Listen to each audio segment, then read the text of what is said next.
marché bi nu mu mel ci cet ci organisation ak ci discipline et ku fi ñëw tey di nga ñeme investir pour jàppale directeur général bi jàppale aussi acteurs économiques yi ci liggéey bi sama ñëw tey mbégte la ndaxte rencontré naa acteurs yi fi nekk tey acteurs yi maa ngi ci commencé par l'honorable Thierno Mbengue jël nañu engagement nekk fii liggéey pour que activité de poissonnerie bi mën a dox loolu nag nekk na motivation boo xam ne tax na BNDE ñëw ubbi fi agence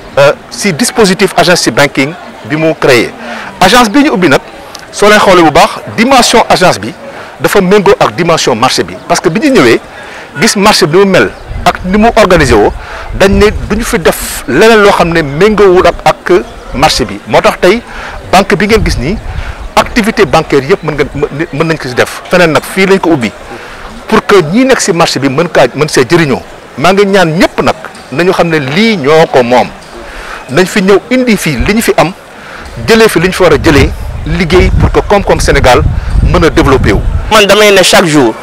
képp ku mun nekk si marché bi man koom-koom bi intéressé wu ma lu ma intéressé mooy amalal njëriñ acteurs yi ndax acteurs yi ñoom noo moom marché ñun dañu dénk rek ñu ñëw di organiser di xool nu mu gën a baaxee ñu dem di wuti di indi waaye njëriñ bi si duggul si ñoom ak ñu fiy liggéey amul njëriñ donc dama bëgg woo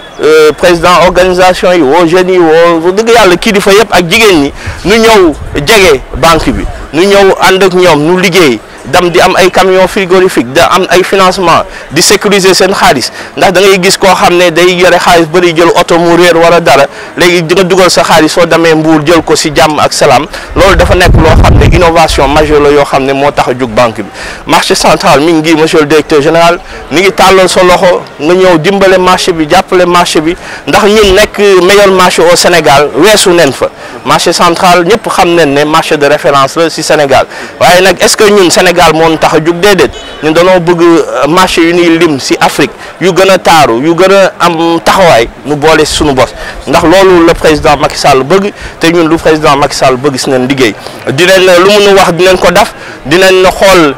lépp loo xam ne mun na sukkaliwaat marché bi si wàllu usine glace yi wàllu nangam ñu présenté ko d'abord suñu kilifa ndax ñun suñu kaddu am na solo waaye benn kilifa noonu am si secteur bi muy ministre Alioune Ndoye buy def liggéey bu am solo dinañ si waxtaan ak moom ne ko ñun de waa BNDE seet si nañu lii nañu bëgg nu ànd ak ñoom liggéey ko moom suñ si joxee ndigal nu ànd ak waa BNDE nu daal di koy matérialiser pour que